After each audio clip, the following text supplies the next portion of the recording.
Yo, it's the Squeegee Life. I'm here with Seth Byers, Mark Tanner, and Tim Huber, and our special guest tonight, Frank Rave. What's up, Frank? How you doing, brother? Frank fucking Rave. Hi guys. Thanks for having me. I'm very good, but I was almost arrested 30 minutes ago, almost live in the podcast. Live in the podcast. What happened? We have a curfew here because of the COVID. And normally it was very cold. I don't go out because everything is closed, the bars, blah, blah. But because I have to stay awake till now and I want to take some fresh air. Right. So I walked outside and I played music. So I walked in the middle of the street. And I came by the very, very large highway. But in the 70s we had the oil shortage, oil crisis. We couldn't drive in cars on Sunday. I was a kid and we roller skate in the street, you know. So I got that same vibe. There was nobody, you know. And I thought when police come and they don't give me a ticket because what the fuck, you know? But seriously, police come. And I was walking on my flip-flops on the highway.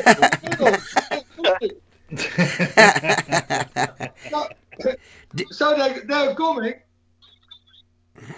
I stepped a little aside and they called me and I walked through them filming. She said, no, don't film me, blah, blah. She said, why are you walking here? I said, now, to be honest, I have some things to do so on the internet at 2 o'clock. I have to stay awake. I want to take a little fresh air. She said, we step out of the car. I said, okay. What's your name? Then she said, it's a long story, but she said, she said, we're going to give you a ticket of around $100. I said, then I'm going to film you for that money. She said, no, but I put my camera on, but I keep it a little aside. So I told her that it's very sad that they're going to give me a ticket. And I said, I always say women are not fit for police work. Yeah, I don't think that was going to be It's true, you know? No. Yeah. I told her I can take you out of your job now with one finger. One finger. Where are you going to put that finger? Women can be everything, you know, but you can't send 2 women to a bar fight. Let's face it. Maybe some. I got a few exes that are gonna win the fight, but so I told her, do you really think I have to pay this ticket because all these lawsuits after COVID? Yeah. I said, but fuck it. Then she said, do you want to call your lawyer? I said, maybe. I don't know. You have to call him now. Call him now.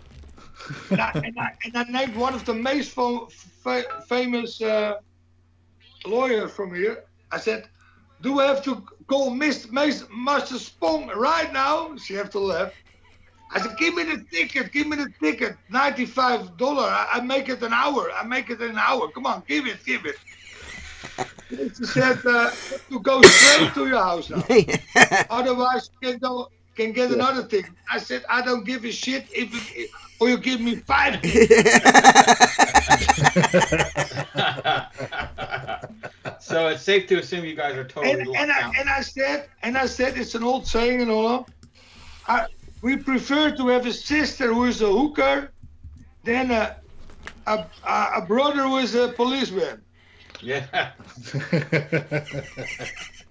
And I was really polite, you know. I didn't say, but and I told them, I don't think you sleep well tonight because it's so sad what you're doing. Right. And I will. So I'm awake. Did you have your mask on? No, outside we don't need Breaking all the laws, man. Yeah. Outside, we don't have to wear a mask. Just when you go in stores? Yeah.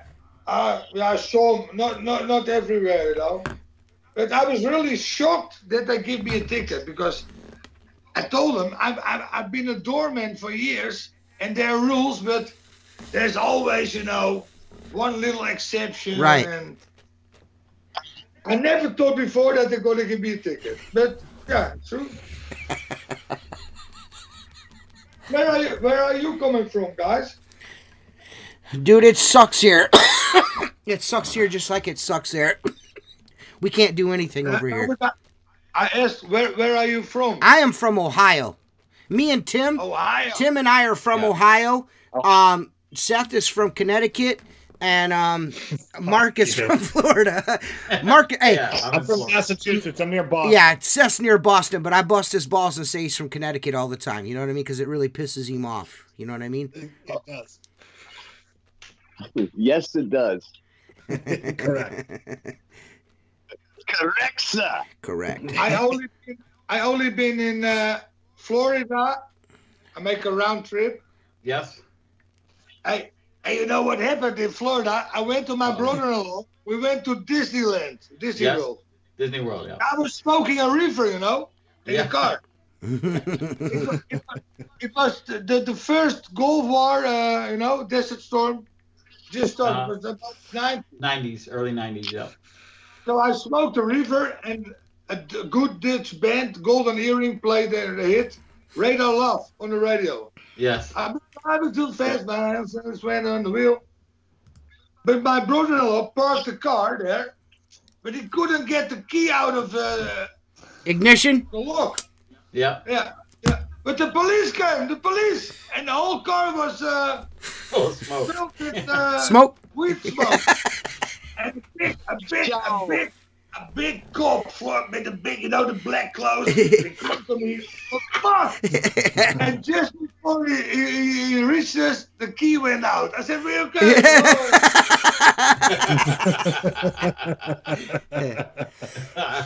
So, I mean, a lot of people see you on Facebook and your flip-flops and your, you know, tossing your sponge from the ladder and doing all those Dick Dastardly moves. That's not, I mean, that's real life Frank Rave right there, right? I mean, that's not no fakery. That's not, you're not putting on the Frank Rave show for nothing, right?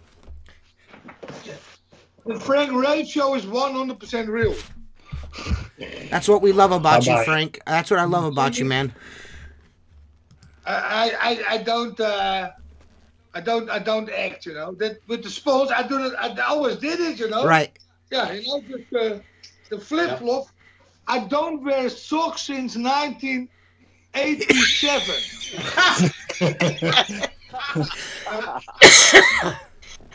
It was like this. I went after I stopped with the doorman job. I went save some money, and I went for a half a year to South America. Oh. So I put out my socks in October. I went for half a year. I came back in spring in Holland, and for the first time I put my socks on. I thought no, and since then I never wear socks. That's amazing, man. I got And from- there's a guy here that my dad is really close friends with that always wears shorts. Like he's even in the wintertime, there could be a foot of snow on the ground, and I shit you not, this guy's always has shorts on. He never wears pants. Never wears long pants. Always wears short pants all the time. So I'm digging that vibe, you know what I mean? My family is from the Appalachian Mountains, you know what I mean? We're Appalachian Americans. So, if I could run around barefoot all the time, I totally would. You know what I mean? I totally would.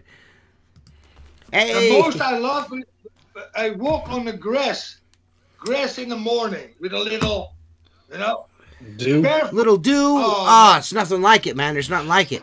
It feels good, man. Yeah. Feels real good. Hey, Seth, your mic is hot.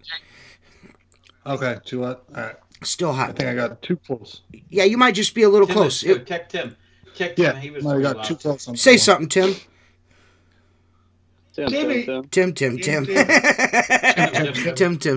How's the weather there? How's the weather? Here it's going to be almost spring now. Feels good. It's actually really nice here in Ohio right now. How about you, Tim? Is it nice where you're at? Oh, that's beautiful. I got a day in today. Got days tomorrow. Next week's sold out. I spent what I mean? I spent the entire day taking my dad to doctor's appointments and shit, and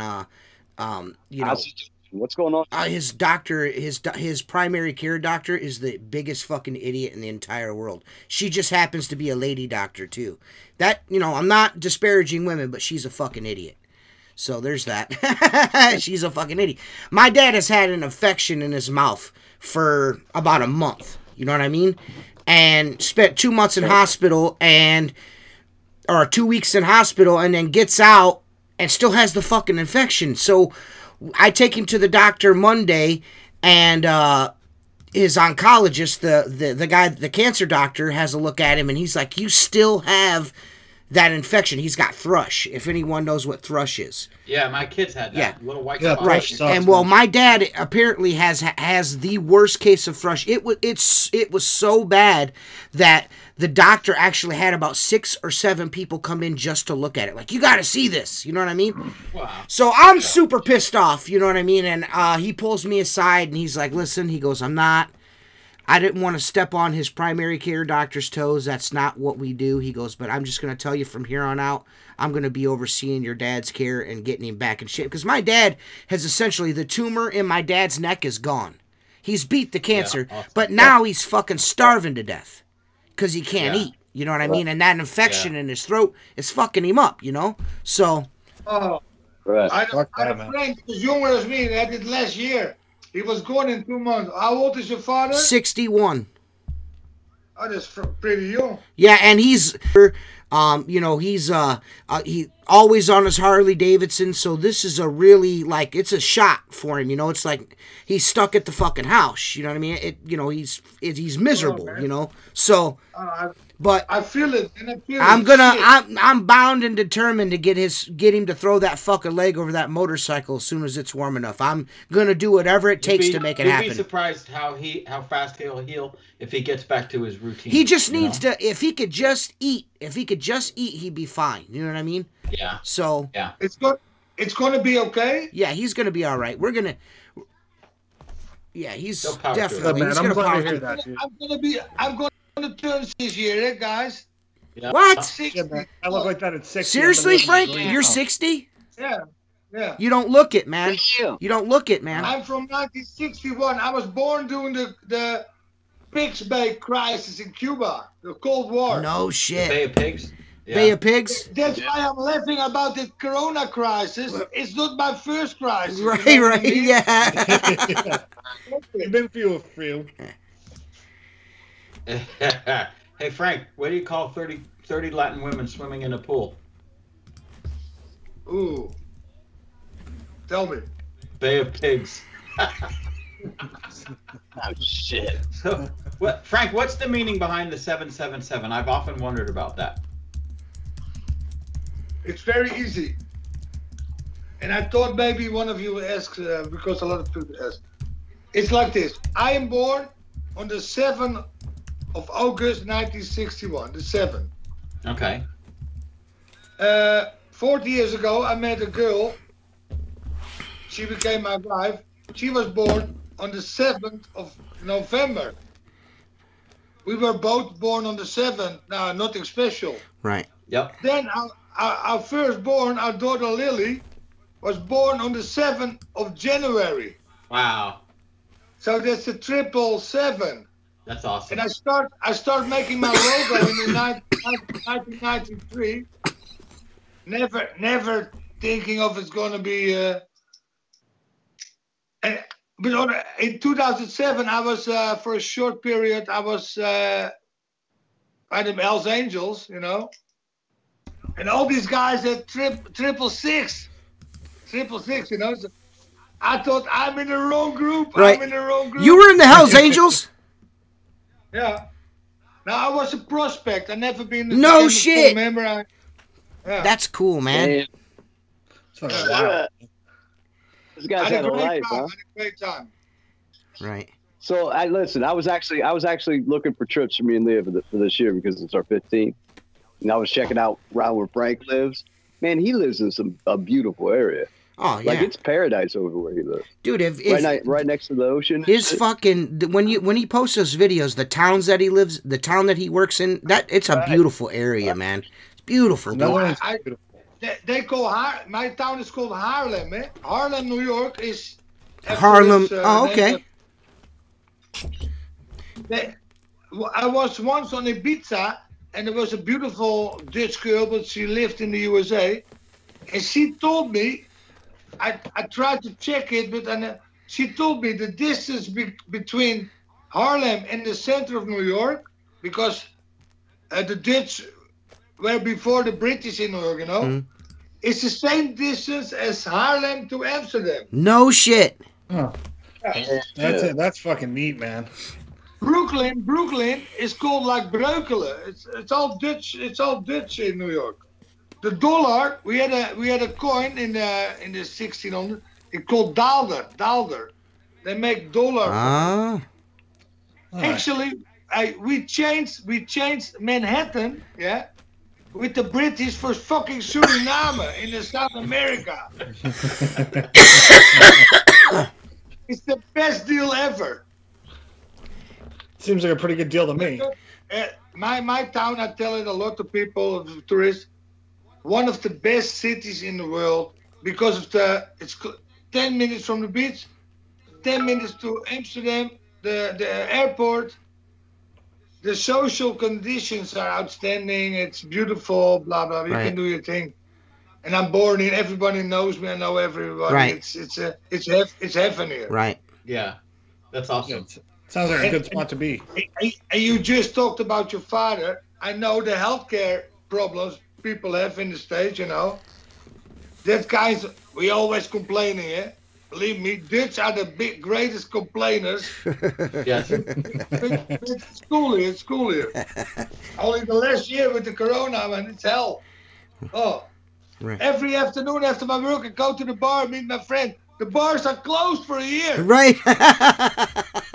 So, does it look like you guys are in any? How long do you think this is going to continue for you over there? Like the lockdown from COVID. Frank just needs to move to Texas. That's a very good question, TJ. It's like this. Oh, in 3 weeks we have elections. And the guy, I'm gonna. We have a guy, eh? We have a guy. Yeah. He's like a Dutch Trump, you know. But he looks better. But he's, you know, I love him. He's a populist, but he tells everything I want to hear. Yeah. Close the borders for the mass immigration. We don't have house. Right. Fuck off with Europe. Europe controls us. Right. He don't want all this Green Deal bull. Right. Obama was warning that the sea was gonna go higher. Yeah. Right. Yeah. After he left office, he bought a villa next to the sea. Yeah, right on the water. Martha's Vineyard is 4 foot above sea level. and he Exactly. bought a $15 million house or something on the water. How much sense does that make? Fucking Al Gore, he started with the whole Green Deal. Yeah, he was. Now he got an electricity bill from $1,500 a month in his villa. Yeah. Listen, everybody wants a green, clean world, but I'm a bullshit analyst. You know, it's all bullshit. Right. They want to Right. Right. They want to take in Holland. They want to take all the houses off the gas Wow. and have a new system. You guys, it's not realistic. did you guys see that Texas is going 100% next week? Yep. They're like, no more masks. That's it. Florida's gonna follow, yeah. Now racist. It's The Texas like government's this, now and the racist. guy I'm going to vote for say the same as me. In the first of the 1 year ago, 3 days ago, 1 year ago, we got the first corona sick here. The Bloomberg Institute, Bloomberg, they warned us there's going to be a 3% mortality. The death rate, yeah. The death rate, they said 3. I always had the wrong bad numbers for I call it algebra, on the school. Oh, algebra? But Arithmetic. Yeah. But I'm a very smart counter. Yeah. So I did 1 year ago, believe me, I did my own research. The China, blah blah blah. I make my own calculations, and I came with a 0.035%, and it's even lower. Yeah. When you see the real data, it's a good flu. It's a happy flu. Right. That's it. Someone once asked the conspiracy. You're trying to tell us the conspiracy is that the whole world would fake a pandemic to get rid of Trump. Well, yes, they did. Yeah. That's what they did. Yeah.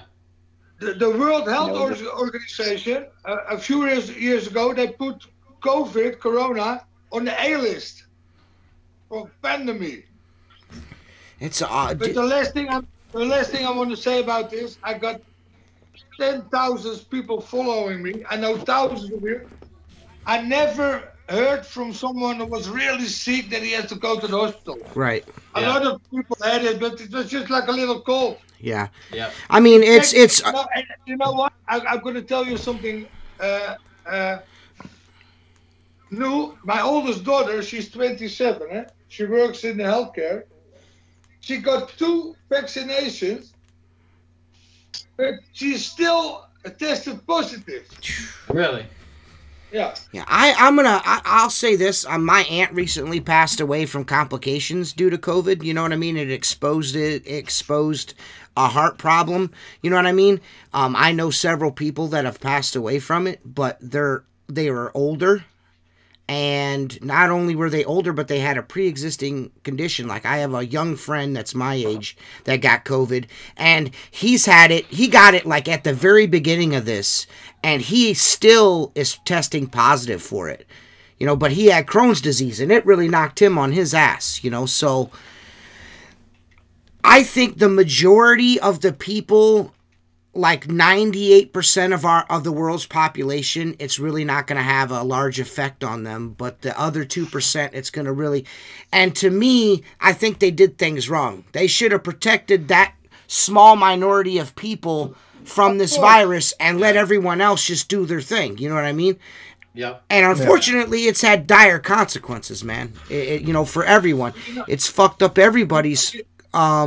It's fucked up everybody's income, and it's a pain in the ass, man. Look, I think Tim and I have made mention of this before. If this didn't happen in an election year in this country, this wouldn't be what it is. Right. And there's no doubt in my mind. Because if you remember H1N1, I mean, they stopped counting that shit. I say from the start. I'm saying from the start. In France, France, they had for more than 1 year they called the Yellow Fest. Yeah, they were protesting. They tear down the whole Paris. You know, they almost took control. In Holland, every week the farmers are protesting. But Hong Kong, the students, It was a perfect storm. Yeah. But I want to tell you one thing. What in Holland was really bothering me, you know, I'm not stupid and I can think of solutions. 70% of the people on the IC is a fat man with a BMI from plus 25 over the 70. There are 1.2 million of these men in Holland. Since we got the vaccine, they shoot 1 million people. When they had focused on these guys, you know, the problem was already gone. They don't want to have a solution. Yeah. No, they don't. They don't. Right. I don't know how you have it there. You know, I know a little bit about what's going on there. But over here, they put all new laws. Yeah. All new laws. You know, they take all our freedom. All our, Yeah. It's a nice. It's control. We're living in some really strange times right now, and I feel like if we don't stand up as like together as one, it's just only gonna get fucking worse, man. Yep. It's gonna get worse. And I don't just mean that here in the States. I mean everywhere. If we don't, as the human race, stand up and be like, yo, listen, man, this is fucking out of control. It's just gonna get worse and worse and worse and worse, man. You know. Exactly.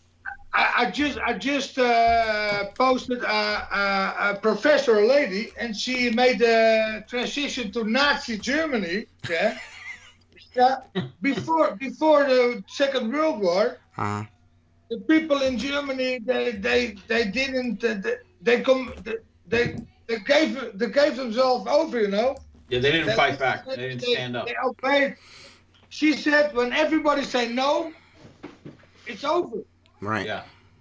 Right. It's the same here, man. Oh. Yeah. When I was a little kid, I want to be a union leader, you know. Strikes for better, you know. Working conditions and. In the 60s, 70s, there was solidarity, you know, before the internet, you know. And as soon as you talk with people, they censor you and the big tech. It's everywhere the same now. Oh. It's awful everywhere, Yeah, man. man. Let's move on from the COVID. So Frank, tell us about how window cleaning businesses are over there in the Netherlands. I tell you exactly how it is, because no more COVID. Over here, we all got regular clients. Mm-hmm. We call it a hood. My hood. A route. Are we talking commercial or residential? A route. Yeah, right. Exactly, Yeah. Over here, and it's from after the Second World War. In the 60s, I remember our window cleaner in our hood. He came on his bike, you know, with, and they had a thing in front to make laundry dry. Yeah, a ringer. Yeah. I don't know. They use this skin from the. A chamois. You know. Yeah. I never used it, and but everybody knows this guy was local, blah blah blah, and till 10, 50 years ago, we know each other, you know. Mm-hmm. Oh, that's his food. I don't come in his neighborhood, blah. Yeah. But since the Tucker pool, yes, everybody can be a window cleaner. Right. Yeah. To clean windows like I always did, you know, on the third, fourth floor with ladders, both hands. It takes 2-3 years minimal to reach that level. But now you have a little truck with the Tucker and blah blah. Yeah. So now you've got all new guys, and there are still neighborhoods here, like with all the same houses. You know, we call it Phoenix. There's gangs. There are gangs there. When you come there as a window cleaner, they knock you out. Yeah. They're protecting their property. Yeah. In our city, that's not on the order, especially not with me. So in over here and in Belgium too, we got a route, but a lot, 3, 4, 5, 600 clients. We wash them every 6 weeks. Wow. Wow. On a house? Mostly, On a house? yeah. On a Now house? listen. Oh, sorry. On a house or on a commercial? A house or a store? How often do you clean houses? Every 6 weeks I go. If they are not home, I don't care how they're home. Normally we only do the front side. Yeah. Outside.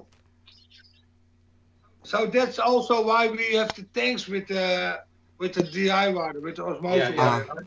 Yeah. Outside, when they're at home, they pay, or they when they're not at home, I put my card in and I go. So we don't have to make a bid. Sometimes with big jobs. I had a big Mercedes dealer, and I did a bid, and we got the job. But normally, we have our own clients. And So you can make a pretty good living. Yeah, sure. Believe me, I'm 60 almost. I've been millionaire twice in my life, and 10 times homeless.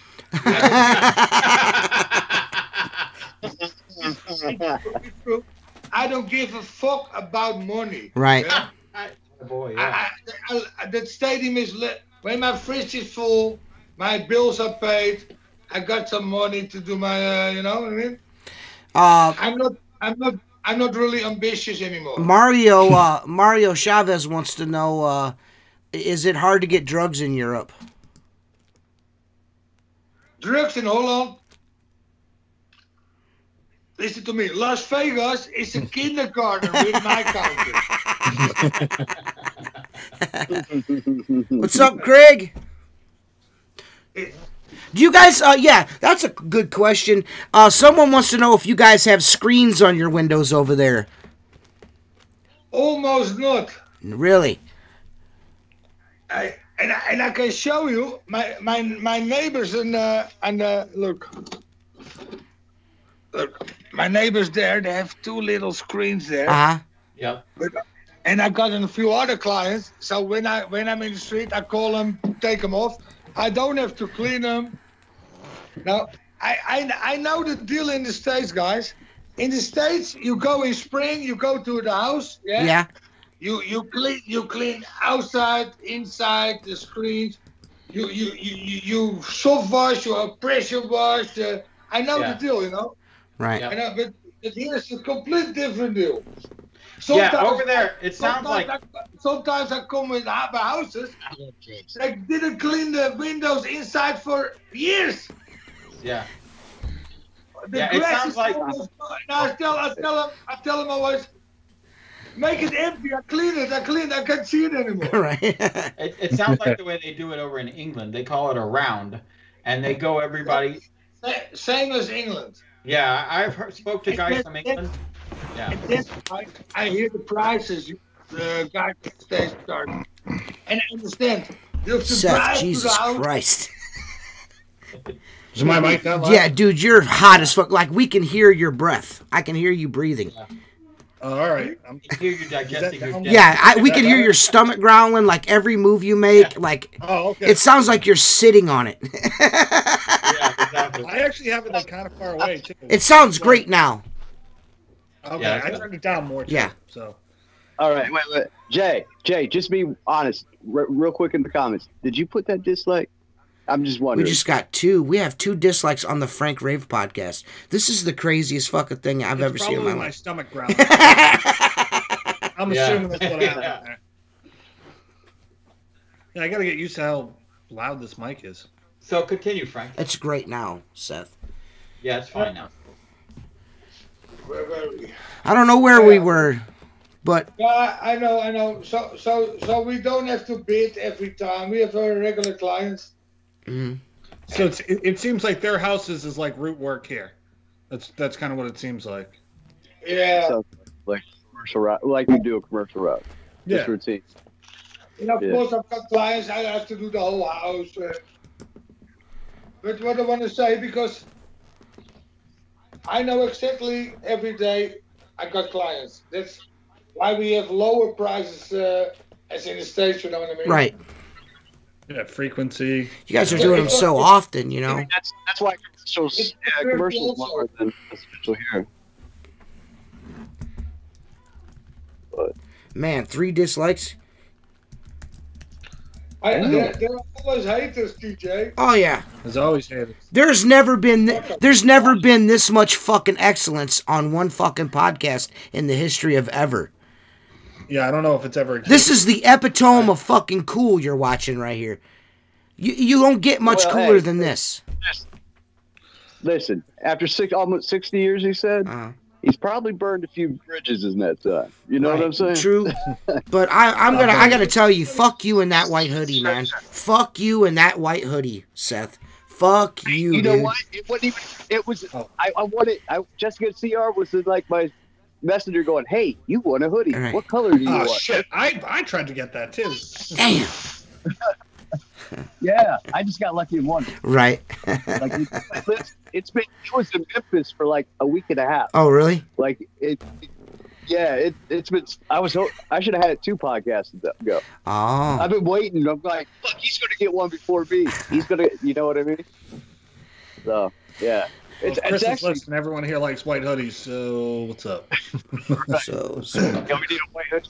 Hey Chris, we want a white hoodie podcast theme, so the rest of the guys got to Yeah. Jersey, you're definitely #1 podcast now. We got 3 dislikes. You're definitely back on top. So, I have a question for you. I have a question for you, Frank. How much are you enjoying your relationship with the guys over at WCR? How's that working out for you?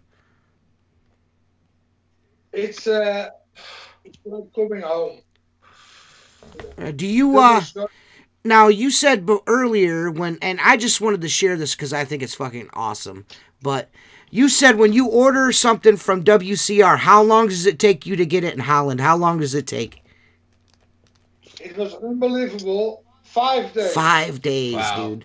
That's insane. That's man. why Yeah, it is. that's why WCR is fucking doing their damn thing right now. Their service, man, I gotta tell you, second to none, man. I seen Alex Lambrinides is on there, on the Facebooks, and was gonna somebody's pole broke, and he was like, "I'll replace it," and he's like, "Oh well, you know it's this." He's like, "Well, replace it." I mean, how fucking cool is that, man? Just cool ass that's chocolate. dudes, man. I tell you, you know, we follow everything. The giveaway action, the power to bring the community together, and WCR, it's amazing. Right. The whole team, it's great. Well, they really came over the top and like really started to climb once they started hanging out with us. Once they started hanging out with us, their popularity has completely soared since, man. I mean, we essentially have made them 10 times cooler. You know what I mean? Yeah, exactly. I'm not afraid to say that. Well, it's a fact. So It's time for a commercial break, ladies and gentlemen. It's t-shirt time. Yeah, WCR, the masters. Yep, they do fucking, dude. They're, I know they probably there's probably a lot of people out there that are haters and shit, and they're like, oh well, this, that, and the third. But one thing you cannot deny them is customer service and shipping. You just can't deny it. You just can't deny I've it. literally ordered stuff at night and got it the next day. Yeah. You know what I mean? It's bizarre how fast. I had a it goes, busted scraper. I called him at noon. It was at my house 8:30 in the morning the next day. Chris Lambertides! Thought about it, and they had it show up the next day. Think of that. Right. It's insane, dude. I don't know how they do it. It's insane, dude. They're really Chris, hard. Chris. Is he here? Yeah, he's Chris on. is watching. Hey, Chris, they want to do a whiteout Yeah. thing for the podcast. Yeah, we all need white hoodies. We're gonna have to get on WCR.com and Order something. order some. I love the gray one the most. Oh, see, yeah, that gray one is pretty hot, man. Hey, no, I still say Pascal, fuck it was- Tim for It having was that. 80 degrees here. It was 80 degrees here today. Uh-huh. If we're gonna do a picture or something, it ain't gonna last long in 80 Right, degrees yeah. with a hoodie on. Maybe get Mark a tank top. Right, Show the yeah. light up to the Yeah. roof, Show off man. them guns, son. Yeah. Stovepipe Mark over We here. just killing upped the it. production value. Yeah. Mark, I just bought Mark a brand new microphone today. You guys see it? You guys Love like it? Look at this. Ooh, Hey, yeah. What? You need to turn it around. That's backwards. No, Turn I'm it just the other kidding. way. I'm just messing with you. I'm messing with you. It probably Make it sound sexy. You know that, right? Look, I gotta be honest with you. I Hey, called dude, Seth. Turn I it, called. DJ, Go ahead, Frank. Yes. turn it around. Have you ever seen that magic joke on YouTube? No. Magic joke? Magic apples. You Magic. see a bar, you see a bar, yeah? Uh-huh. Yep. A really nice bar with a bartender, movie star guy. Uh-huh. And then comes one guy comes in the bar, claims on the seat. And the bartender said, "What can I do for you?" And the guy said, "Give me rum and coke." And the bartender gives him an apple. He said, "Apple?" He said, "Just try it." So he takes a bite. He said, "Wow, rum. Turn it around." Turn it around. Takes a bite. "Oh, Coca-Cola, the best way to get drunk." Blah, blah. Next guy visits the bar next to the other one, and the bartender said, "What do you want? What do you like?" And the guy next to him said, "What? Don't matter what you order, you get an apple with the taste of your drink." "Oh well," said the guy. "In that case, he needs gin and tonic." So the bartender gives him an apple. Takes a bite and says, "Wow, gin, amazing." Turn it around. "Oh, tonic." "Wow." 1 minute later, a midget comes in. There we go. It's going off the rails. He climbs on the seat, and both guys said, "Listen, shorty, whatever you order, it's going to be an apple with the taste you order." Uh-huh. So the midget said, "In that case, you have an apple with the taste of a pussy." So you do have an apple, and gives him an apple, and the midget takes a bite and says, Turn it "Tastes like around. shit." Bartender said, "Turn it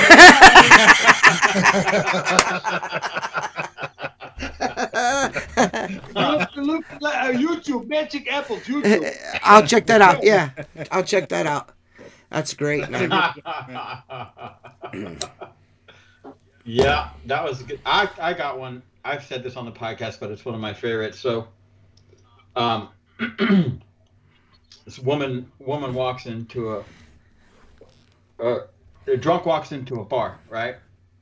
And this big fat woman in a house coat stands up and yells out, raises her arm up, shows off this big hairy armpit, and says, "Who wants to buy me a drink?" Bar goes silent, awkwardly, and drunk at the end of the bar slams his hand down and says, "Give the ballerina a drink." Mm-hmm. Bartender pours her a shot, hands it to her. She puts it down. A few minutes later, she raises up her other arm, shows up a big hairy armpit, says, "Who wants to buy me a drink?" Drunk at the end of the bar, slams his hand down and says, "Give the ballerina a drink." So the bartender hands her a shot. Bartender walks over and goes, "Hey, I gotta ask you a question, dude. Why do you keep calling her a ballerina?" He says, "Any woman that can lift her leg up that high has got to be a ballerina."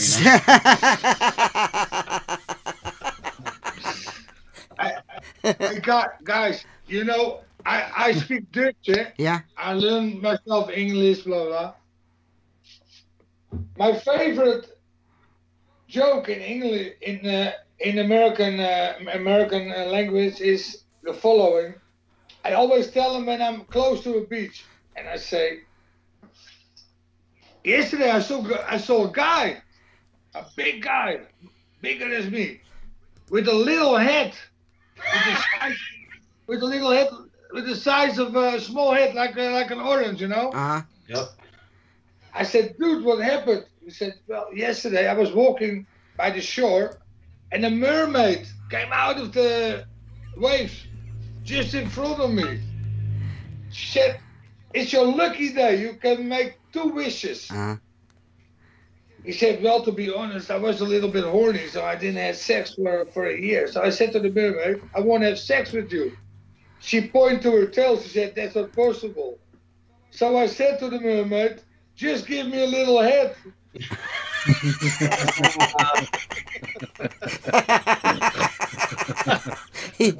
Ain't that a bitch?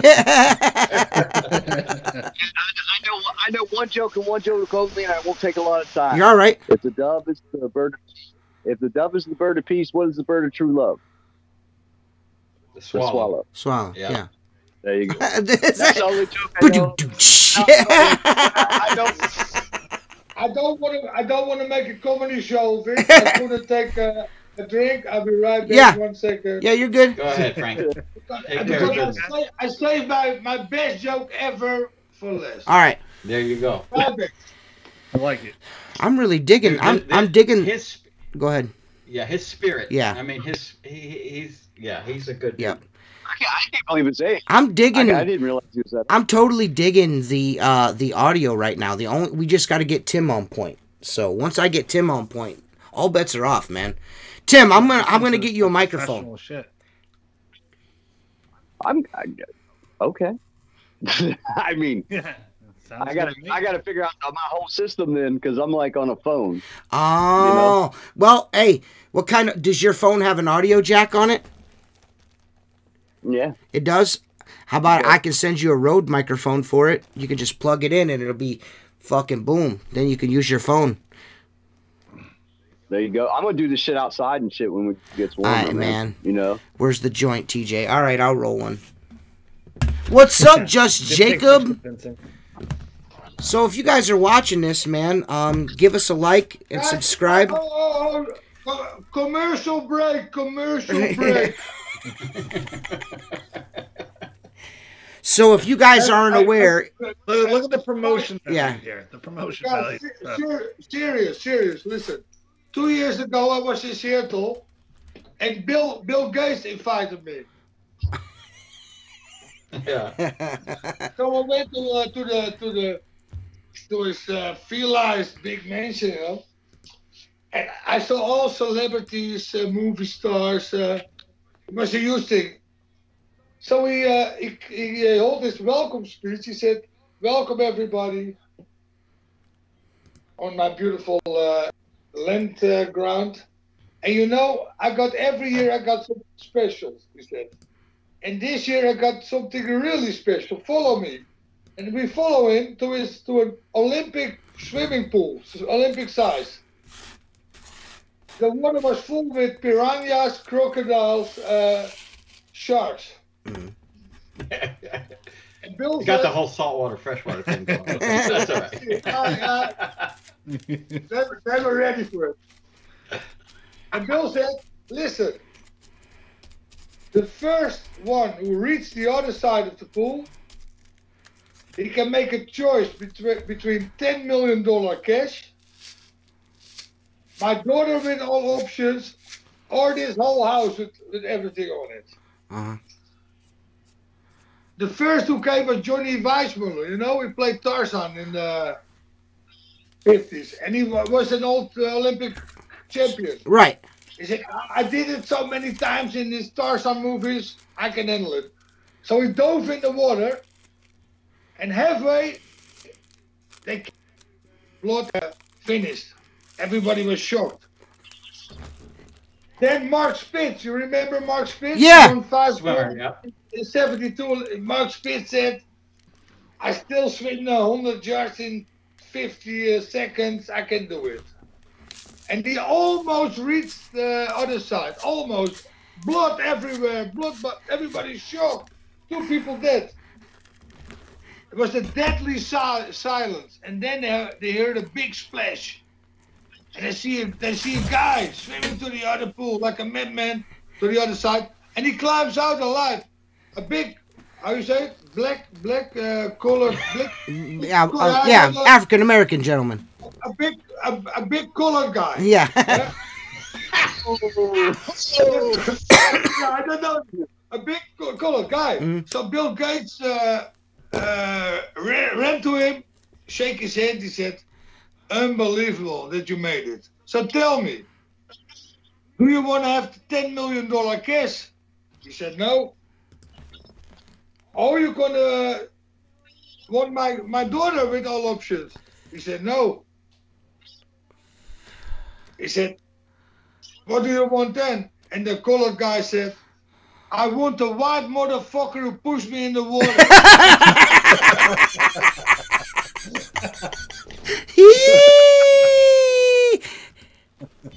And an old buddy of mine told this joke, and I just was eating something. I almost choked. I worked with an old guy once for like a year, and he was a pretty crude guy. And we would drive up and down Boston on Commonwealth Ave, and there was always people walking their dogs. And I remember he's like, "Hey man, go real slow. There's this fat lady walking a dog." So I'm driving. He doesn't have a license. He leans out the window to the lady and he goes, "Hey, where'd you get that pig on a string?" And the lady's like, "What are you talking about? It's a dog." He's like, "I was talking to the dog." And I will remember that till the day I die because it was one of the funniest things I've ever heard. Hilarious. We also got a call like 5 minutes later because the truck was lettered, but what can you do? Have you ever been bitten by a dog? I was just working as a window cleaner half a year, and I walked in the garden with my wooden ladder. The door went open, and a dog ran out, bite me. Later, I found out the owners were on holiday, and a neighbor let him out once a day. So wow, I was at the wrong place at the wrong moment. I've I never almost been. thought a joke was coming, but I wasn't sure. I've never been bitten by a dog. It was a joke. It was true. I've had close calls, but I've never been bitten by like a dog. I had a dog run at me once, but other than that, I had my neighbor's dog grab my hand and try to pull me through the fence, and I got to tell you, it freaking hurts. Really? He's like, the neighbor goes, he was standing right there. He goes, "Did it break the skin?" I go, "Broke the skin. It practically fucking broke my arm trying to pull me through the fence." I've got a I buddy. yanked my hand out, my right hand out, and I went to punch him, and he was back. And I mean, it just tore the skin on the top of my hand. I got a buddy. You guys, I know Mark met him at my birthday. My buddy Jeremy, the guy whose brother I bought the business from. He's deathly afraid of fucking dogs.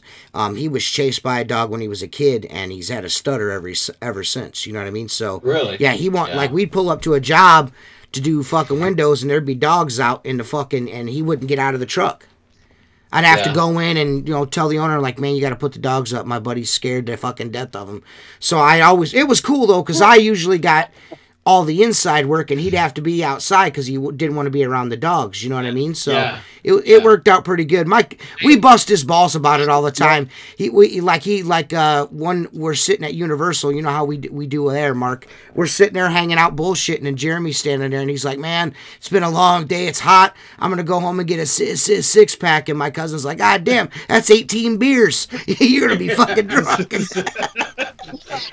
We bust that dude's balls every chance we get. I love Jeremy, that's my dude, but we bust his balls as often as possible. I can't, how can you not? I love dogs so much, and every house we go into, I'm always petting the dogs. I love every dog. And then we showed up at this one house this year, and I stepped out, and it's this big German Shepherd. He's just chasing that. I always get out, and I'm just like, whatever to the dog. Right. And this dude chest up to me, just got back in the truck, said nope, and we rolled out of there. I mean, this thing was just in my face. I thought he was going to kill me. Yeah. I well, just stepped back. Dogs can tell if you fear them, and a lot of them will take advantage of that. There was no fear. I just knew that wasn't the right time. I normally do with people and animals. This morning I had a client, and I had to do the inside. The Christmas snow was still on the windows. And it's the house is from a friend of mine. I played soccer with him when I was 8 years, you know what I mean? He was not at home, by the way. His wife was at home. But they had a little dog like this. And he was barking next to me. And I was working. And And I was, shut the fuck up, you know. I told his wife when it was my dog, I kicked him out of the house, you know what I mean?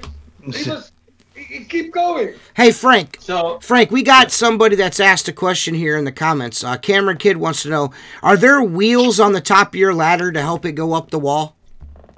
Yeah. Yeah. So that's what those are for?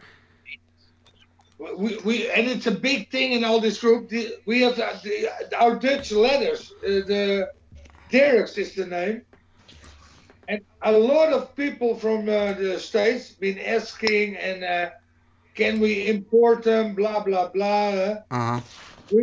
We have rubber wheels. I tell you one thing. Huh? I did a little window cleaning in the States for fun, and they gave me letters. Yeah, we Dutch guys, we can't believe these stick letters, and we have such good letters. We have rubber wheels on the top. And in the old days, the big wooden ladders from 40, 50 feet, yeah, they had these rubbers. Otherwise, you can't. It rolls like to the wall, you know. Yeah. Otherwise, you can roll them up. But now we have these aluminum ladders, and we've got the rubber wheels, and it's perfect because you don't harm the painting. as long as the wheels stay clean. Right. Yeah. Yeah, but clean is not really the point because we clean the woodwork. Yeah. But when I started many years ago in my new route, I had an aluminium ladder without wheels. Mm-hmm. But still, you can't put it to the painting, you know. Yeah. The damage. Yeah. And what we do a lot of times, we don't put the leather straight. We put it in a cross, you know. And with these leathers, you have a really good grip. So that move that I've seen you do 100 times, where you throw the sponge into the bucket, how many of those make it? Or is, of course, you only show the ones that make it. Is that like an all-day thing to get to? I'm 100% honest. I'm always, I tell you, and because since 4 months, I used a water-fed pole a lot. But I tell you, I always have one sponge, you know. So when I think, I want to throw it, I film it. I think from the 10, I make 6. Yeah, that's good though. That's so, good. And I assume you use. Go ahead. I'm sorry. No, go ahead, Mark. You probably only use a natural sea sponge, right? Not a artificial. Since a few years, I use the sea sponge. Yeah. And I tell you why. When over here, when I buy these square ones, it's synthetic. It's not really. Yeah. Right. You know, what you see me working before I put the squeegee on the window, I always put my sponge over it. Yeah. And sometimes I get comments from guys, they only have the big windows, but we have all different sizes, you know. You have to be really square ones in 2-3 days they're good. Right. And a natural one in less than months.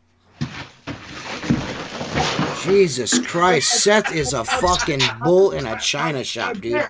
That microphone is fucking crazy. Send it back. Yeah, just send it back. Fuck. I can't tell how loud it is. I keep Dude, turning it it down. is loud as fuck. Like everything you were doing in the refrigerator, we heard all of it. I can't believe it's that loud. If you go and take a shit, we're gonna hear everything. Yeah. Well, you will. I mean, it's probably going to happen in the next half hour because I definitely take a shit. So. And before you come to send me, Right. I shall be a little more quiet. Yeah, it's not you, Frank. It's Seth. No, I'm being too damn loud. I just found out one of my forefathers, five generations before.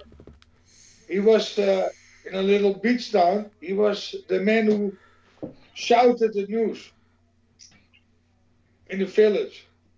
Really? Like what? Before newspapers and stuff, or like the city shouter. What? So let me ask you this, Frank. You had mentioned that your routes are very protected, and one guy does this area, one guy does that area. If I wanted to move over there, could I buy a business existing? Easy. Yeah. Yeah. What are you? And Go ahead. These routes here, my route, you know, it's all mixed. It's all mixed. Sometimes I'm working next to another window cleaner. You know, Okay. Yeah. Yeah, I've never heard a fucking microphone like that in my life. There's no way he could be turning that down. You gotta fucking turn that all the way down. Turn it all the way down. all the way down. Just all the way down. Yeah. Just fucking now talk. Just hey, move it a little way away. Last 1 2 test. What's that? 1 2 test. Fucking Frank is on the other side of the planet right now and sounds better than Seth does. I don't understand. Yeah. I've never seen. I was worried you couldn't understand me. Frank, Jersey wants to know what do you not like about living where you are? Is there anything you don't like about where you live?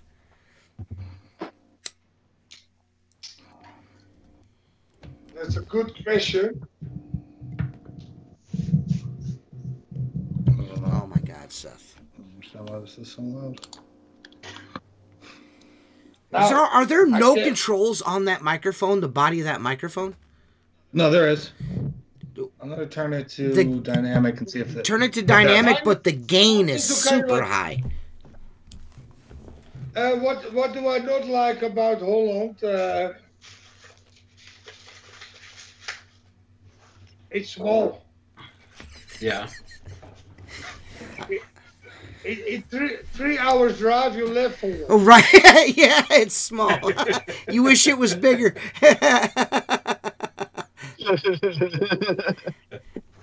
Mark, I should have never got Mark that microphone. I mean, you can hear everything. His farts are nice and crisp now.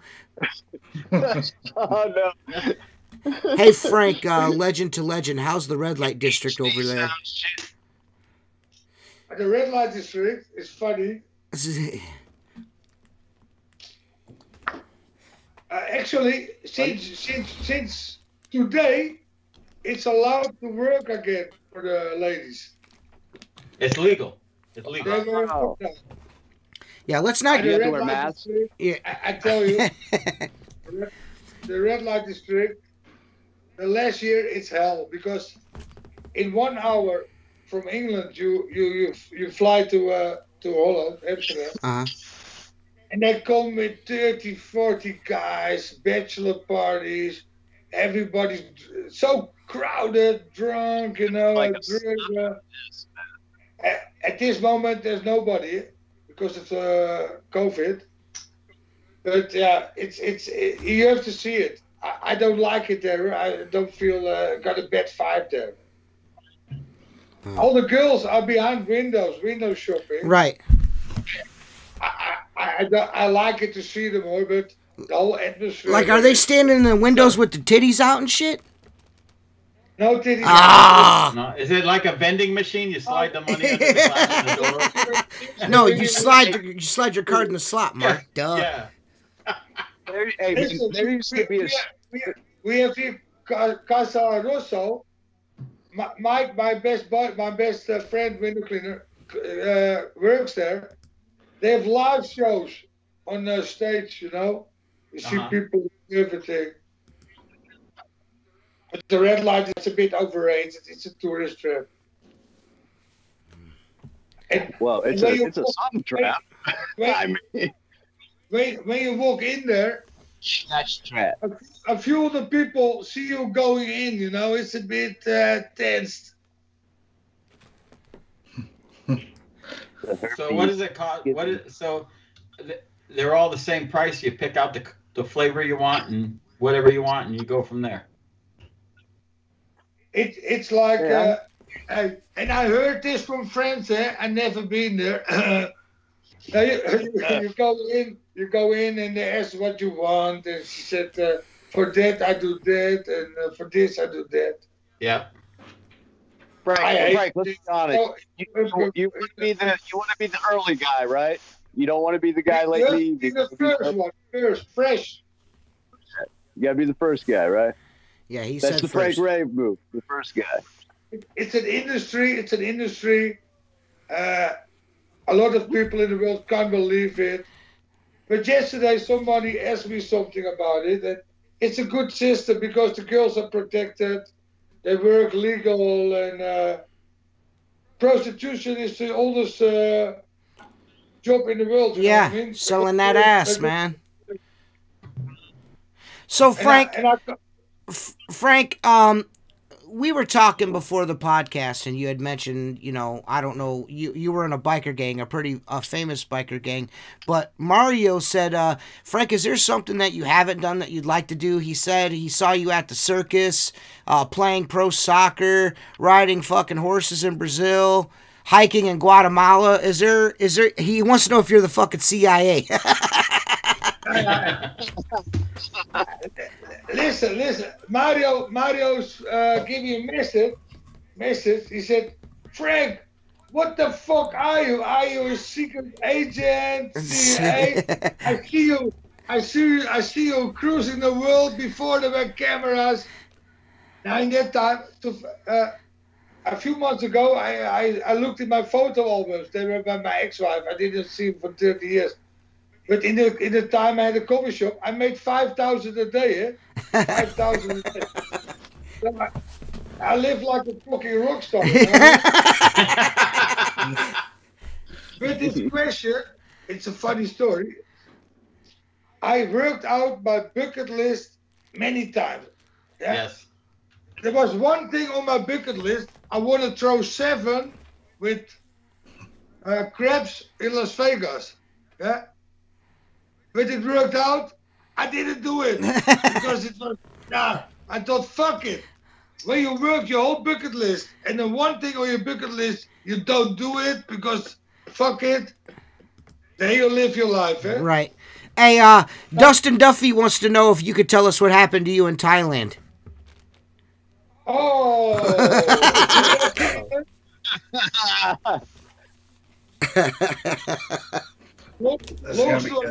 Long story short, 10 years ago, I worked by a window cleaning company, and I was a bit on a dead end in life. I thought I'd go to Thailand. And I went to Thailand. I stayed there 5 months, and I was on an island, Koh Phi Phi. I got it here, Phi Phi House Mafia. Uh-huh. On that island, beautiful, amazing. The beach, you know the movie The Beach? Mm-hmm. The beach? Yes. That area. No shit. Beautiful. And I stayed there for 2 months. Mm-hmm. And I made a lot of friends, but every day the tourists came. But we had a crew there. Uh-huh. A friends group. But on that island, you can buy weed in shops from police. You can smoke, very chill. Mm. But in Thailand, you got all different sections, and one section is easy, other section. I tell it right. I rented a motorbike. Yeah. But I parked it. I went to the party island and came back. My motorbike was stolen. Uh-huh. And they had my passport there. Uh-huh. So I went back to the party island. And I thought, I used to have a coffee shop. I need some cash because I had to pay the scooter and blah, blah. So I thought I'd buy 200 grams of weed, marijuana. And I take it to an island where it's very hard to find. Uh-huh. But I partied with a very good friend of mine. So we called him. He had a restaurant there. We partied in what's it called? Phuket. So, when I slept, I took a motorbike drive in the rain. I went to my hotel, air conditioning. I went really sick. Mm-hmm. My friend left, went back to his shop, and I was so sick. But because I don't have a passport, I couldn't get a hotel. And in the evening, I walked by it was raining a little bit. I felt so sick and tired. I thought I was going to lay down a little bit and I was there. But I got the weed in my back, you know. But I was so sick, I was not, I saw no danger. And suddenly I saw a flashlight coming to me. A policeman. He said, your passport? I said, I don't have. He searched my luggage, found the weed. They took me to a little police station. They took me to another one. I have to go to court. I came in a cell under court, full with tie, with this orange prison clothes. Yeah. With a chain between the legs. I thought, what the fuck, you know? And one guy, he spoke a little bit English. He said to me, that you have to go to the prison with us. I said, no. He said, yeah. I said, how is it there? He said, there's absolutely no room, no space. I thought, how bad can it be? So they brought me to prison, but there were 6 big rooms from 20 by 10 yards, and in every cell, 6 cells, 250, 250 men. Holy shit. Laying on the stone floor. Eh? But I came there and I was searched and everybody was in. Then they took me to one of the cells. They opened the door, so fucking crowded. And I did this, you know. So let me alone, blah blah. So they pointed a spot for me, and I laid like this, you know, between 2 guys. one Norwegian guy killed this by accident. He killed this Thai girlfriend. By accident. When you look on Google. Horror house Phuket, horror house. Because it's a funny story. He was for years there, but he's very smart, rich guy. His Thai girlfriend, they all Thai box there. She attacked him. He gave her a throw. She fell on the floor. But you know what he did? What? He put her in a container, garbage. And he put the container in one of his 7 bathrooms. Yeah. Oh shit! I asked him why didn't you drop her in the sea? He said I was afraid to enter the bathroom. So years later, the police came, they found her. But that Norwegian guy told me the first night everything about the jail, about the prison there, you know. On the other. My right side was an old motherfucking Thai. When I was 1 centimeter on his spot, he gave me a man. So I was in Thai prison, but the next day, a guy from Pakistan, they gave him 60 years prison. Oh shit! Yeah, because he was selling meth with his bar, ice. Wow. How long were you there? How long were you there, Frank? I tell you, the guy from Pakistan, he said, Frank, I know what I've been around the block. I tell you, you don't have a passport, you have some weed. One thing I forgot to tell, by the police station before prison, there came a Thai police, and he said to me, because I got all this weed in little bags for selling. Yeah. Distribution. Yeah. he told me we make it for your own use. It's better for you. I thought he wants to be bribed, you know. Yeah. But Yeah. so the Pakistani guy said, you have some weed, no passport. You have to go to court every 2 weeks. You come in the cyclist, and after 7 weeks, they send you out of Thailand. So I keep my mind to that story, and after 7 weeks, the police came, and the funny thing is, they made a picture of me the first night with all the weed. They were laughing. They were laughing. There was a good episode. At the end of the prison, the police officer came. He said, "Frank, we close your file, your map." And I saw a picture in the dossier with only a few bags of weed. The police took everything to sell it to Man, you fucking have literally been there and done that, man. Like, you know, like the comments here, I mean, you are truly, like, what a charmed life you have lived, man. Yeah, I did. Well, he's a combination of Mission Impossible and Hangover movies. Yeah. You know what I mean?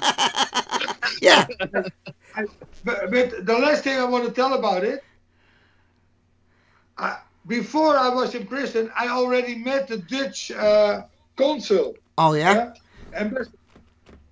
Because I lost my bank card. And you know what his first name was? What? Yeah. When you go later to Google and you type in a Dutch consul, Thailand, his first name was, I told him, I got your first name on my stomach. No way. Yeah, really. He was the seventh son. So his first name was, in English, Seven Smulders. Wow, dude. And he told me, I got that feeling I'm going to see you again. All right. Yeah, this dude is. I gotta say that. Go ahead. I gotta say one thing, and I'm gonna interrupt everybody Go for ahead. a second, and I think most of you will agree. We've had a lot of people come on here, and they're all interesting to me. But Frank, to me, you were a puzzle before this, because I don't do a lot of Facebook. I see your pictures. I see you throw the sponge again. But I think you're probably one of the most fascinating guests we will ever have. Oh, yeah, for sure, man. I got to tell you, I really appreciate you staying up with us and doing this podcast with us. I think I really appreciate the stories are great, man. I mean, even before we got going live, we were already rolling. But, I mean, that was the not for TV stuff there.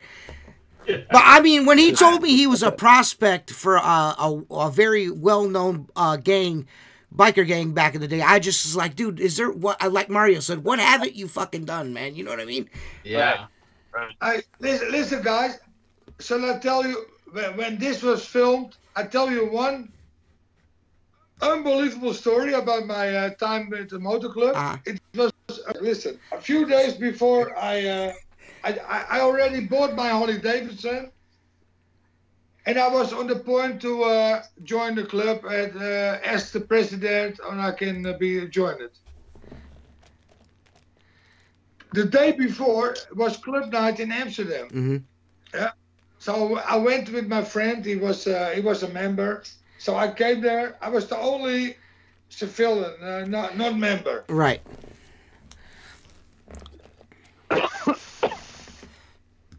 Nobody's going to see it from. I got nothing to. Listen what happened. There was one guy. I'm not really impressed by someone. Believe me, this guy. He was he was in court for 3 murders, but he get away with it. Yeah. Oh shit. He was an free fight organizer, a really dangerous, frightening man. So he came to me. He said, "So you want to join the club, Frank?" I said, yes. He said, "Get me some Bacardi Cokes." I thought, motherfuckers, it's gonna start. When you don't get him, it's not okay. When you get him, it's also not okay. Right. Yes. So I brought the Bacardi Cokes. It's nice hanging out. 2 minutes later, he came to me. He said, I don't call his name. He said, that guy want to speak with you. And in that club, you have to shake everybody's hand. But he was behind the bar. He was prospect. I didn't shake him. I was happy, you know. To be honest, I just smuggled 300 kilo drugs to Italy to buy the whole. So I felt good. So he said, that guy want to talk with you. So he came and he was standing a little bit close, and he asked me, why didn't you shake my hand? And I just want to say, I didn't see you, buddy. He hits me out of the blue. He hits me so hard. But I didn't went down or fall. What I did, I took him in on his middle. I lowered down to his knees. I throw him on his back, yeah, and I started hitting. And then they came between us. They pulled us together. 5 minutes later, I was in the middle of all these guys. They gave me drinks. They gave me Yep. They made you earn it. Absolutely crazy, man. Do you think how much longer do you think you're gonna clean windows? As long as you want? That's a very good question, TJ. I really can tell. I'm 60 now. I feel good. I like the contact with the people, blah, blah, blah. I get it more busy with other things. But I love the job. And maybe I'm going to slow down a little bit, but as long as I can do it, I do it. Right.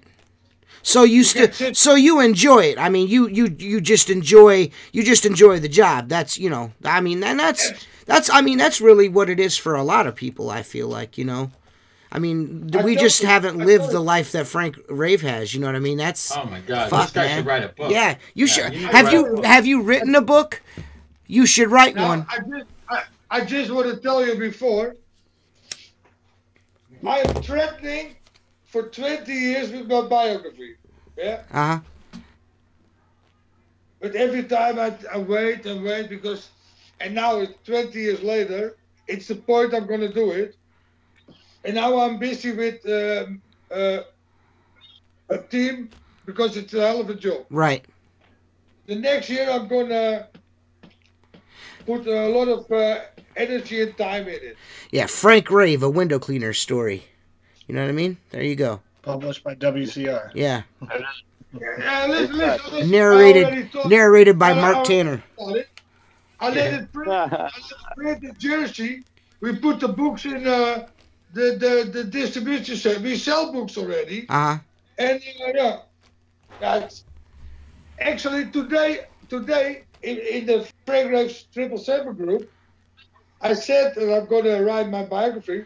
One guy from Holland said, I want to pay you $1,000 to help you to do it. I said that we keep in touch, but that's not the problem. The problem is, it's not the problem too.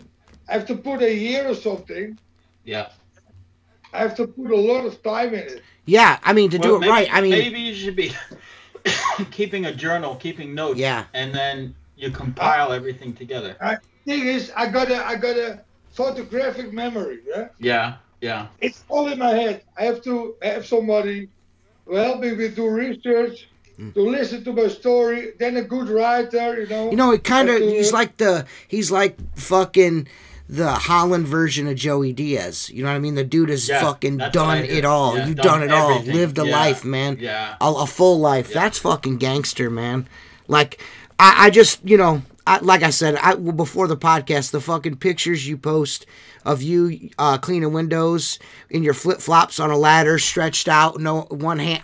That is the best shit in window cleaning because it drives people fucking crazy. It's the best fucking shit. It's the best.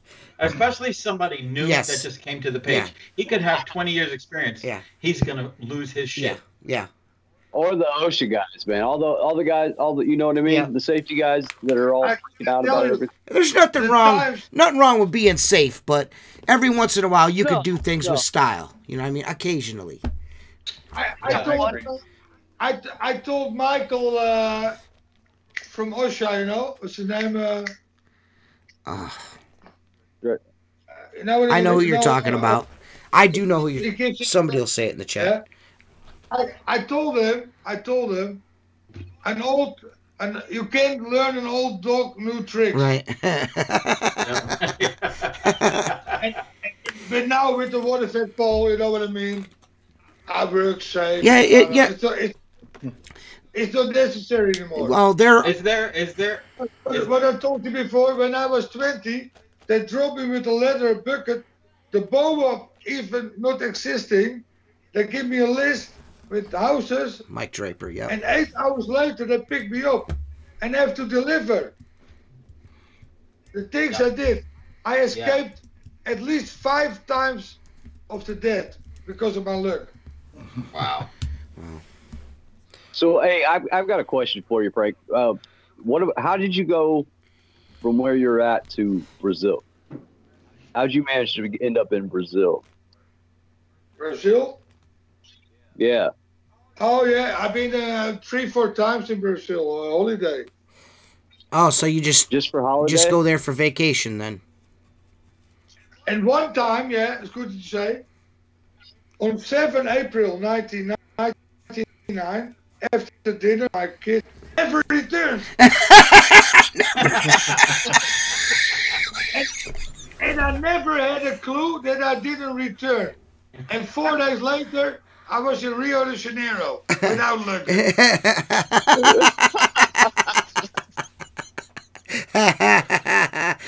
I will say that fucking water-fed pole, man. I mean, a lot of guys bust balls on it, but man, if I can use that, and I know it's gonna be a nice job when I'm finished, I'm gonna fucking use it. I don't care what nobody says. I tell you, I'm glad that I can tell this. When 10 years ago, I worked with a big company with a few friends, and there was one guy, Roy. We called it Tucker Boy. Call him what? Tucker Boy? Yeah. Tucker Boy. Yeah. Tucker Boy. I saw him a few weeks ago, and I was wearing my Tucker hat. I'm fucking old school, you know. I was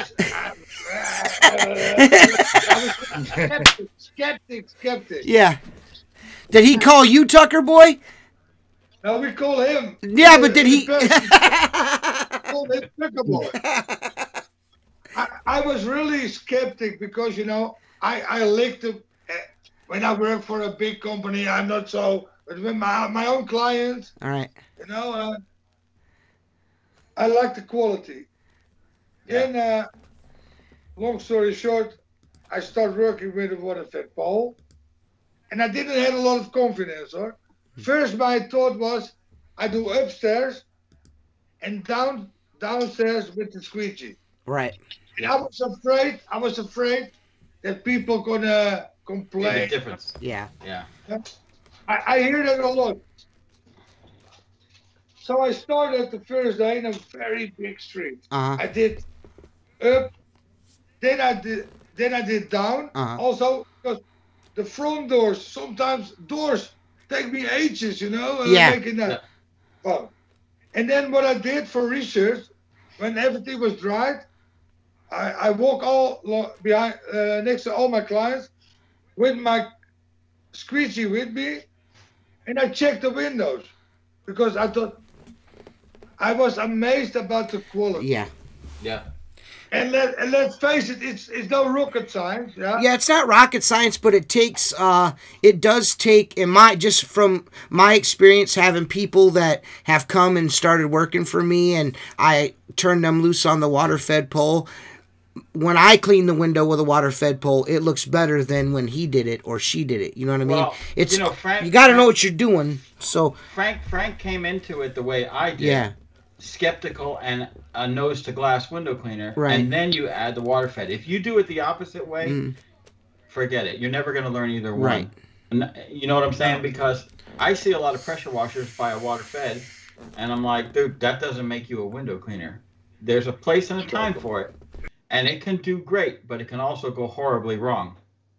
Because there's nothing like walking around an entire estate home or a building, getting 3 sides done and walking back and seeing that it didn't dry right. You know what I'm saying?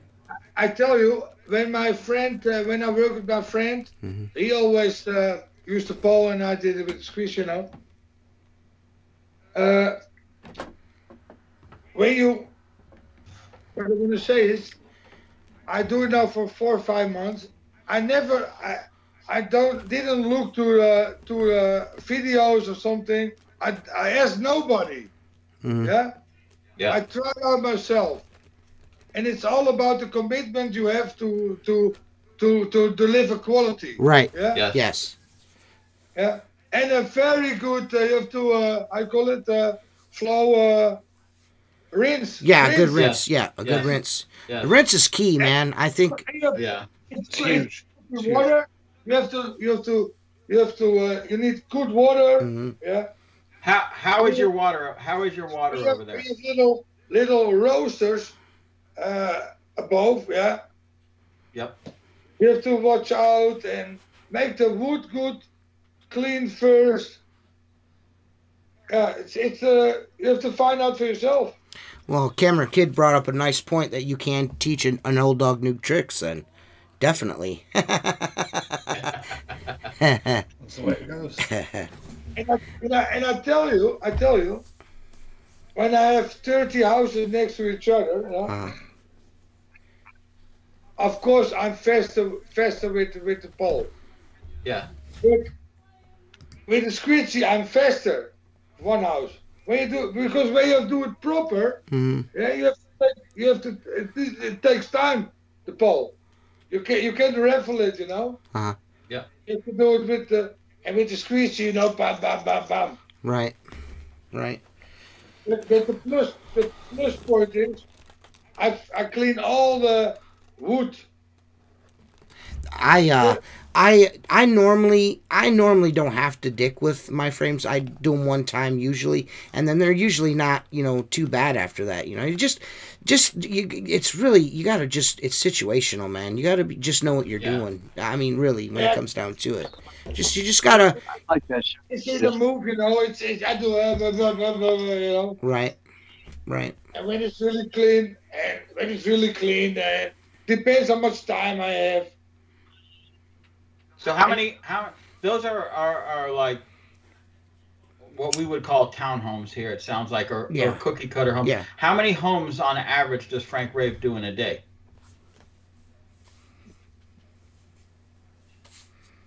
That's a good question. Because like a lot of them, you only do the front of the house, right? Listen, when I work 7 hours, I can do 4 or 3 houses. Yeah. 50, Yeah. 60. And everybody in a row signs up for window cleaning. They don't sign up. I got my own clients, you know. But yeah, you know what I'm saying though. But everybody wants it. This route I work in now, I bought 6 years ago. Okay. But since then it doubled, tripled, you know. Yes. And so it's no signing. It's a. Yeah, it's a verbal agreement. Yeah. You know. Yeah. And the whole day they come to. When I started 6 years ago with my new route here. The funny thing is, after my divorce, I found a house where I am now. And it was in the middle of my area, of my route, you know. Yeah. Just luckily. Walk outside and go to work. Right. Yeah. For 3-4 years, I didn't use the car at church. Oh, that's cool, man. That's awesome. Oh, that's And cool as because of shit. that- And because of that, I always say, I never see someone jumping in front of a window cleaning van. Stop. Right. But when I was walking around, they, no. Right. Yeah, they see you out on the street or whatever. See, that's what That would be nice. That would be cool, man. That would be cool shit, dude. Well, Right. to anyone, Corona style, That's why- Corona style, like I learned it, and it keep me fit. I tell you, since I drive the work van and my motorbike, I'm not so fit. I'm not so fit. I always say before I start with water fed Paul to my fat window cleaner. I'm a fat window cleaner. I'm a fat window Same cleaner. here, brother. I've had water fed pole too long, Frank. so let me ask you this, if you don't mind answering. And to those people that have showed up in the last half hour of this podcast, Frank was explaining that where he is, pretty much everybody cleans their windows every 6 weeks. So that's a residential dream for anyone here in the United States. What is the average invoice for, because I would assume it's like what we would call a lawn service that does mow, blow, and go. Boom, boom, boom, like a route, on a commercial route. You know, you're not there for 15, 20, 25 minutes a month. You know what I'm saying? So what is the average ticket for window cleaning out there? That's a good question too.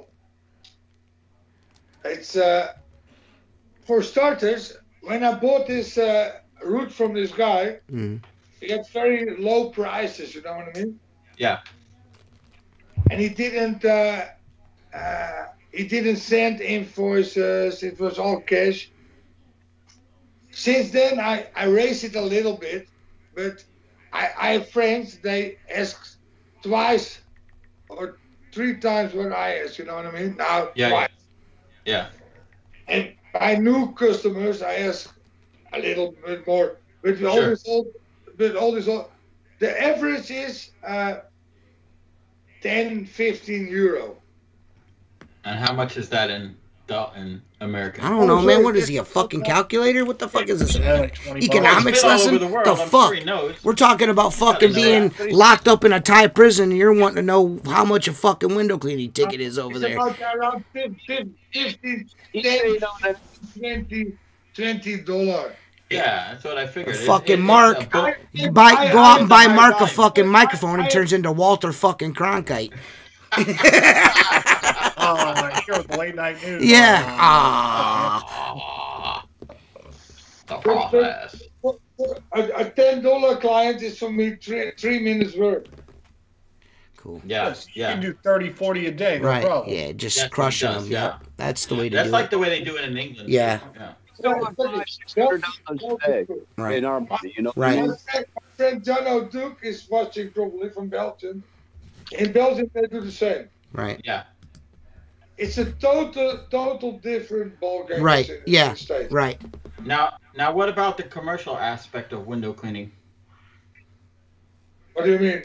Like Well, shops you have and buildings, and stuff like that. storefronts, shops. Stores. 3 months ago, I know a guy from a bar. He called me. I said, "Can you clean some windows in Amsterdam?" I said, "Amsterdam." I thought a little client, you know. Mm.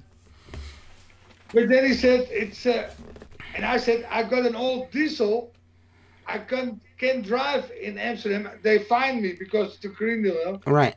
He said, "No, it's there. It's a very big garage. You're gonna see it from the highway. It was a big Mercedes dealer." Oh, okay.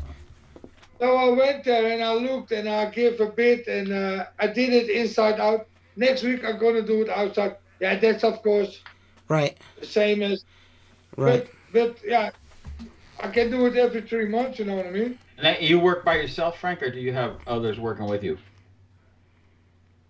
My main my intention is I work solo.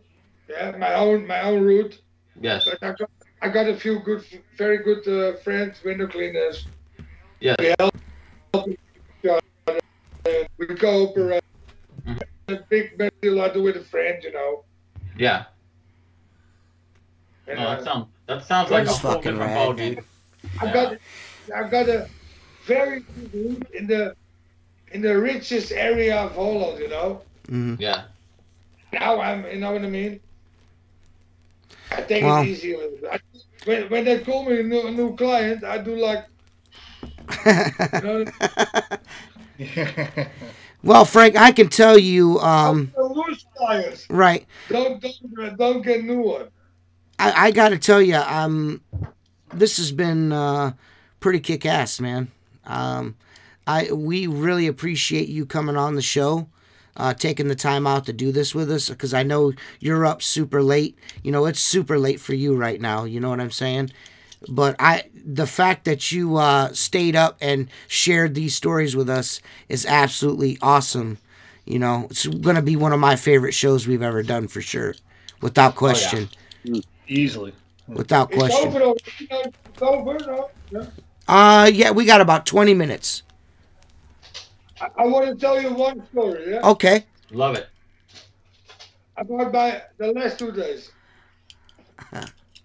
Yesterday, my ex-wife was sick, so my little girl was with daddy. And this is a you know what I mean? Connection for my waterfall pole. To my, but it was it has to be connected again. So I bought the rings. Went home. I took my heater because but the rings were too small. Clamps, yeah. I called my buddy for help. He said, "Motherfucker, you can do nothing alone." Blah, blah. So I was irritated, and I thought I put it in my pocket. But my little girl was around too. Then I thought I'd go back to the shop and buy bigger rings. But I couldn't find this. In your pocket. I searched for 3 hours. Yeah. In my car, upstairs, downstairs, the stairs, every time. So I called my technician. He said, "Frank, don't worry. Tomorrow I'm in the shop. I make it okay for you." Right. So I put it out of my mind. I went playing soccer with my little girl. This morning, 8:30, but it was really foggy. Fog. So I start driving. It's normally 15 minutes. But because I got a call and it was foggy, I took a wrong road. Suddenly, there was a guy stopped me because they were working on the road. I said, "Show me the way." He said, "Left, left, left." So I start driving left. On a certain moment, I was in the mud with all trucks around me. My Google Maps was totally out of control. You said you were going to therapy, so I took you to the drugs. Right. 30 minutes later, I was at the same guy who pointed me the way. Steam out of my ears. I said, "Motherfucker." He said, "Take it easy." He was like, "Take it easy." So I start driving. On a certain moment, I called my best friend. He showed me the way. I called the guy from the shop.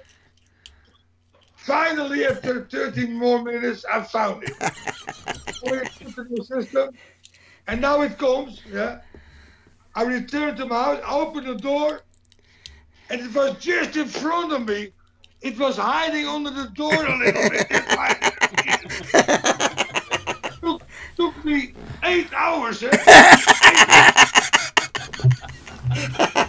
Nice. That's absolutely fucking awesome. So I had it. That's hilarious. I don't know if you guys are aware or not that are still watching, but you can go to www.squeegeelife.com and check out our new website. It's up. there's a forum in there for window cleaners. It's the Thunderdome. So, you know, you can get on there and share whatever you want, listen to Mark fart, you know, whatever. But there's a window cleaning forum in there. You know, you got questions, need help, whatever. There's a forum there. Go check it out, man. Get away from the tyranny of Facebook and share your ideas with cuss words.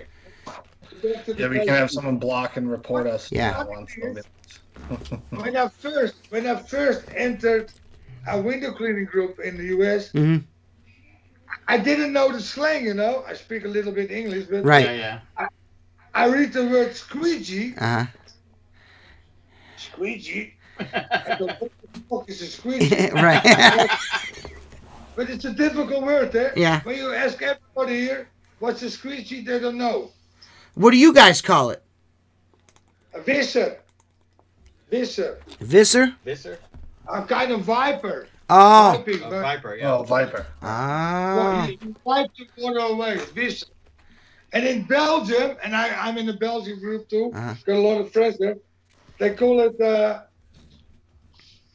ruit of, how do you call it there? I forgot, but a window cleaner in Dutch is glazenwasser, and in Belgium, ruitenwasser. In Germany, vensterpoetser.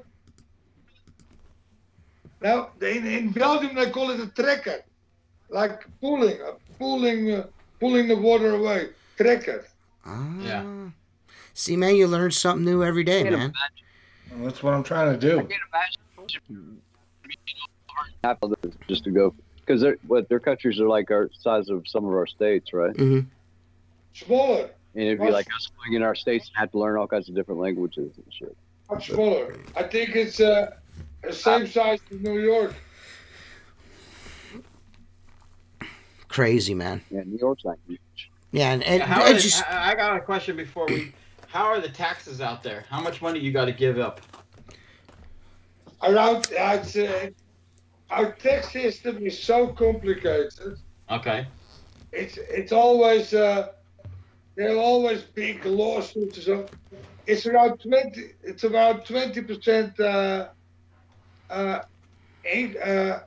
tax for you know. Mhm. Then you have to pay income tax. You have to pay tax for breeding, for taking shit. And the funny thing is, there's a difference between outside window cleaning and inside. Yeah. Inside is 6% because outside is it's different.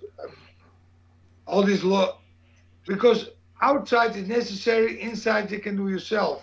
So they tax it different. I leave that all to my my bookkeeper, you know. Mm-hmm. Yep. I'm not. I'm old school. Nice.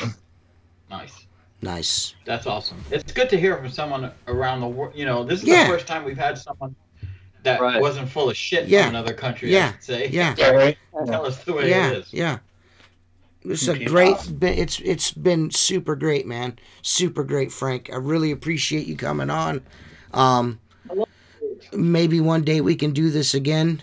And hopefully one day we'll get to have a beer with Frank Rave sometime. You know what I mean? That'd be Yes. fucking super Yeah. sweet. That's excellent.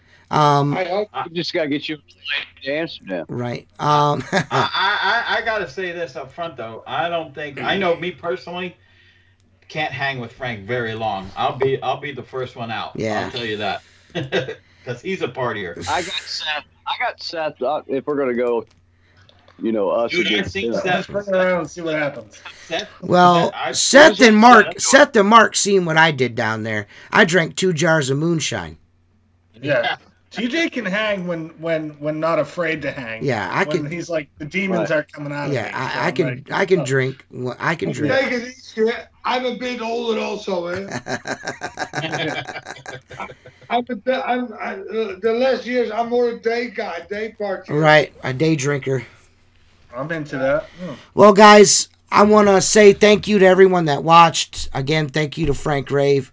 Thank you to all our sponsors, windowcleaner.com, Zero, Maker Products, Black Diamond Rubber, Outlaw Window Cleaner. Go subscribe. It's on YouTube's. I might be window cleaning history. All you motherfuckers. Thank everybody. Frank, thank you for coming on the show. I hope everybody dug this. The time flew. Yep. The time flew, guys. We'll see you guys next week. Next week we got Jamie Schmidt from Pressure Washing Motivation. So that should be super informative. If you want to know about pressure washing and soft washing, that'd be the show to tune into if you're going to try to crank it up this spring. You got something else to say, Frank, before we go? No? What I want to say, ciao to all my friends around the world. Yeah, I love you all. Yeah. It's a great community. I got window cleaning friends all over the world. Right. There's not a country I'm not connected with. It's awesome, dude. It's awesome. I love it. I love it. Yep, it's an awesome community, man. We really appreciate you, Frank. So we'll see you guys next week. Thank you again to Frank Rave. We'll see you guys. Peace.